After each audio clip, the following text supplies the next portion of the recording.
मंडी में कांग्रेस ने लोकसभा चुनाव के लिए कसी कमर कार्यकर्ताओं के साथ पूर्व मंत्री कौल सिंह ठाकुर ने की बैठक। चुनाव में अहम भूमिका निभाने के दिए निर्देश।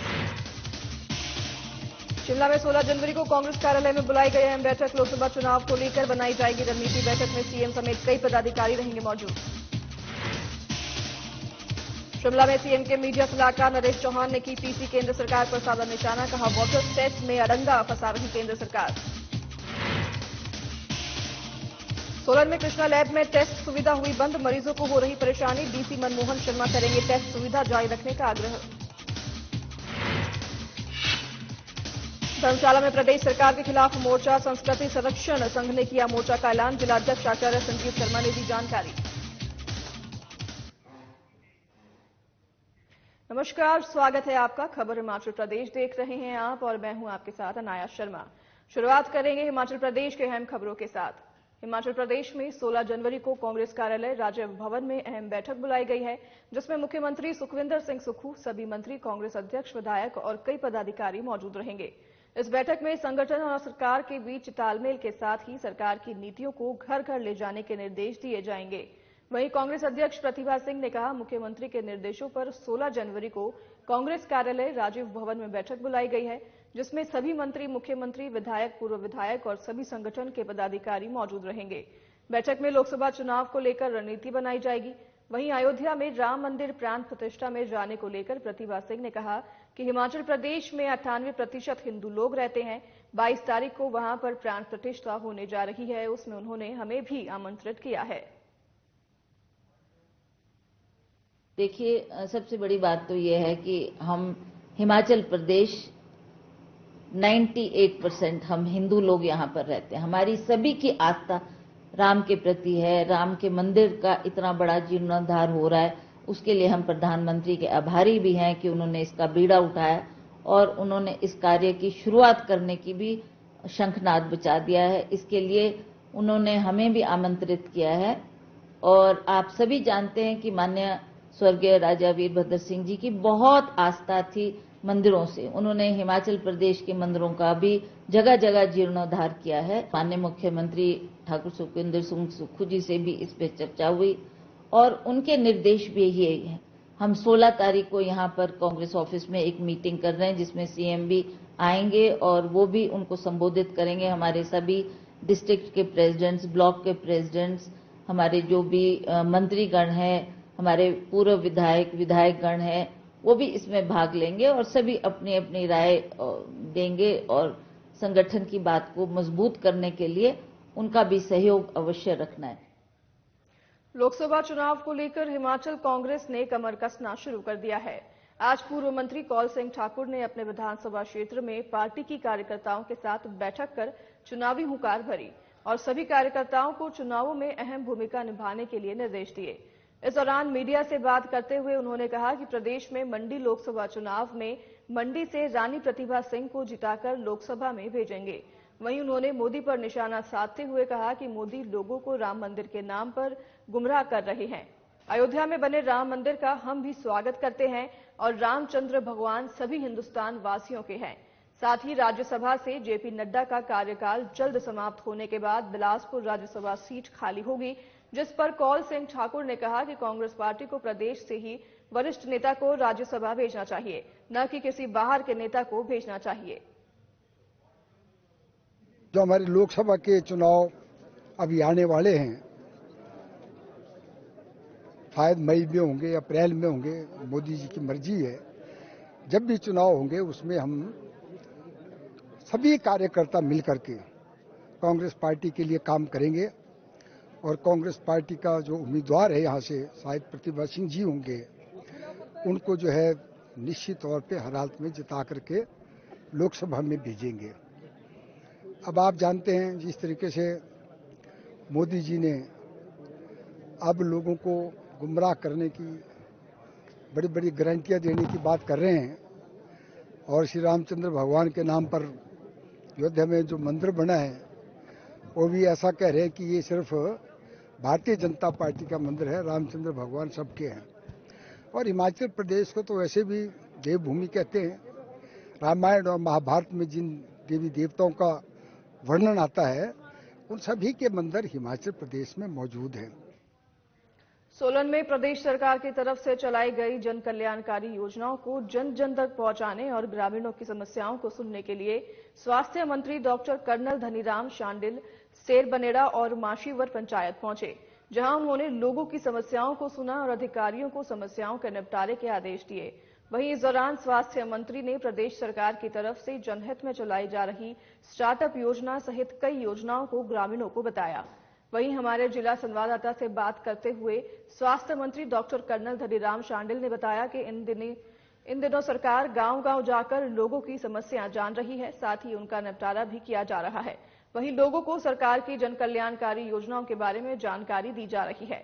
इसी के साथ उन्होंने बीजेपी पर आरोप लगाते हुए कहा कि बीजेपी की नीतियां खोखली होती है, बीजेपी दिखावे में विश्वास करती है और हकीकत उससे कोसों दूर है। गांव की ओर गई है इधर सरकार, आपके द्वार कार्यक्रम में हम लोग, ये प्रोग्राम बहुत ही महत्वपूर्ण प्रोग्राम है। मैं समझता हूं माननीय मुख्यमंत्री श्री सुखेंद्र सिंह सुक्खू जी के निर्देशानुसार हमारे सभी मंत्रिमंडल के सदस्यों, सभी चुने प्रतिनिधियों, विधायकों और सबको ये निर्देश है कि हम अपने निर्वाचन क्षेत्र में पर्टिकुलरली और आसपास के जो लोकसभा क्षेत्र के जो इलाके हैं, पर्टिकुलरली वो मंत्री लोग वो भी कवर करेंगे। शिमला में मुख्यमंत्री के प्रधान मीडिया सलाहकार नरेश चौहान ने पत्रकार वार्ता के दौरान कहा कि प्राकृतिक आपदा के लिए केंद्र सरकार से अपेक्षित मदद नहीं मिली है। बीजेपी के नेता फिजूल की बयानबाजी कर प्रदेश की जनता को गुमराह करने का काम कर रहे हैं। बीजेपी नेताओं को बयानबाजी छोड़कर केंद्र सरकार से हिमाचल को मदद दिलाने के लिए काम करना चाहिए। आगे उन्होंने कहा कि हिमाचल सरकार ने अपने संसाधनों से प्रदेश के आपदा प्रभावितों को विशेष राहत पैकेज जारी कर मदद की है। बीजेपी नेता प्रदेश के लोगों को गुमराह करने का प्रयास कर रही है। बीजेपी के सांसदों और नेताओं को हिमाचल को मदद दिलाने के लिए कार्य करना चाहिए। हिमाचल सरकार संसाधनों को बढ़ाने का प्रयास कर रही है, लेकिन केंद्र सरकार उसमें भी रोड़े अटकाने में लगी हुई है। पिछली सरकारें क्यों नहीं कर सकी? उसके बाद अगर वाटर सेस के लिए हमने बोर्ड बनाया, कमीशन बनाया, जो हमारे रिसोर्सेज है, पानी हमारी सबसे बड़ी ताकत है कि उसमें हमारे अधिकार होने चाहिए, उसको लेके एक बड़ा फैसला किया। उसमें लड़ाई लड़ेंगे, उसके साथ आगे बढ़ेंगे। उसमें भारत सरकार ने किस प्रकार का रोल रहा, किस प्रकार की चिट्ठियां लिखी, वो आप लोगों के सामने है। उसमें हमें सहयोग नहीं मिला भारत सरकार का जैसा मिलना चाहिए था, जबकि वो ऑलरेडी उत्तराखंड और जम्मू कश्मीर में वो काम कर रहे थे। तो ये बड़े फैसले ले रहे हैं कि अर्थव्यवस्था को ठीक करना है और उसके बाद गति देनी है विकास को। और भी बहुत सारे जो फजूल खर्चे होंगे उसके ऊपर अंकुश लगा के हमारे मुख्यमंत्री जी ने और सरकार ने प्राथमिकता तय कर दी है कि हमको पहले अपने रिसोर्सेज को बढ़ाना है। हम लोगों पे टैक्स लगाने की कोई संभावना हिमाचल प्रदेश में नहीं है। प्रदेश से हैं, बहुत बड़े नेता हैं, सम्मानित है, वो अभी दौरा करके गए। अब उनसे भी पूछना चाहते हैं कि आप लोग मिलके बताएं, सब लोग, कि आप लोग जो हमने 10,000 करोड़ रुपए का जो अपना लॉसेस के सारे bills and all formalities Bharat सरकार के पास पूरी की है, तो आप सीधे तौर पे इसमें राजनीति क्यों? सोलन में सरकारी अस्पतालों में टेस्टों के लिए अधिकृत कृष्णा लैब में टेस्ट सुविधा बंद कर दी गई है, जिसकी वजह से मरीजों को खासा परेशानियों का सामना करना पड़ रहा है। बताया जा रहा है कि क्षेत्रीय अस्पताल में 12 बजे तक ही सरकारी लैब में टेस्ट किए जाते हैं और उनमें भी कई टेस्ट नहीं होते। वहीं कृष्णा लैब में भी लोगों को टेस्ट की सुविधा नहीं मिल रही है। मिली जानकारी के अनुसार बीते करीब 4-5 महीने से संबंधित लैब को फंड नहीं मिल रहा है और जिस वजह से उन्होंने सुविधा देनी बंद कर दी है, जिसके बारे में संबंधित कंपनी ने कई बार एनएचएम के मिशन निदेशक को भी अवगत करवाया है। वहीं हमारे संवाददाता से बात करते हुए उपायुक्त सोलन मनमोहन शर्मा ने बताया कि वे जिला में आपातकाल में टेस्ट सुविधा जारी रखने का आग्रह उच्च अधिकारियों से करेंगे ताकि मरीजों को परेशानी न हो। राज्य स्तर के जो अधिकारी हैं उनसे मैं बात करूंगा कि इनको कम से कम ये इमरजेंसी जो सर्विसेज है वो प्रोवाइड करते रहे। जहां तक पेमेंट का प्रश्न है, सरकार में कई बार विलंब हो जाता है, तो पेमेंट तो मिल ही जाती है। कभी ऐसा नहीं होता कि सरकार किसी का पैसा ना दे, तो उसके निर्णय राज्य स्तर से ही होना है। हिमाचल प्रदेश की संस्कृत और संस्कृति संरक्षण संघ सरकार के खिलाफ मोर्चा खोलने की तैयारी में है और उसका ऐलान बाकायदा धर्मशाला से किया गया है। वहीं पत्रकारों से वार्तालाप करते हुए शास्त्री संरक्षण संघ के जिलाध्यक्ष आचार्य संजीव शर्मा ने बताया कि पूरा संरक्षण संघ बीते 2 दशकों से इस प्रदेश की सरकार का बैच वाइज भर्ती के लिए मोहताज हुआ पड़ा है। आज जब प्रदेश की मौजूदा सरकार एक फरमान लेकर आई है कि अब सीएनवी काडर की भी भर्ती को टीजीटी की मार्फत में किया जाएगा, जो कि सरासर शास्त्री अध्यापकों के साथ अन्याय है। इसी के साथ उन्होंने कहा कि जो शास्त्री अध्यापक 16 संस्कारों की विस्तृत गहन अध्ययन करके शास्त्री अध्यापक बनता है। तो मैं संस्कृत एवं संस्कृति संरक्षण संघ का कांगड़ा इकाई का अध्यक्ष हूं। तो मैं यही कहना चाहता हूं, जो आज हमारी यहां पे प्रेस वार्ता हुई, कि आपने सुना होगा कि पीछे शास्त्री भर्तियों के प्रति सरकार ने कुछ अनर्गल नियम लगा दिए। तो उसी के उपलक्ष्य में अब आज हम यहाँ पर उपस्थित हुए हैं, क्योंकि शास्त्री बैच को बाहर से निकाल करके और बीए बीएड वालों को अंदर ला रही है सरकार। तो इसी सरकार की नीति के खिलाफ हम आज यहाँ पर उपस्थित हुए हैं। तो इन्होंने एकाएक सीएनवी कैडर को टीजीटी कैडर में तब्दील करने की कोशिश की। हालांकि सरकार के पास कोई इंफ्रास्ट्रक्चर नहीं है।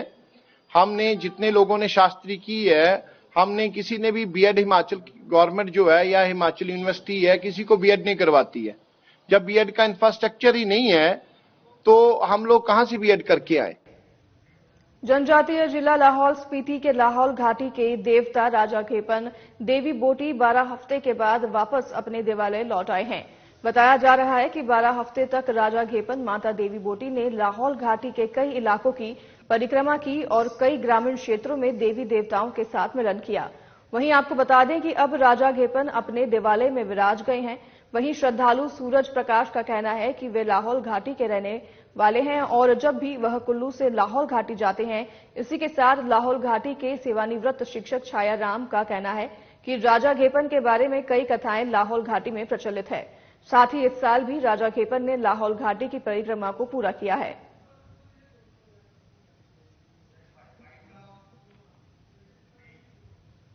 तो खबर हिमाचल प्रदेश देख रहे थे आप, और फिलहाल इस बुलेटिन में हमारे साथ बस इतना ही। आपसे देंगे विदा, हमें दीजिए आज्ञा। नमस्कार।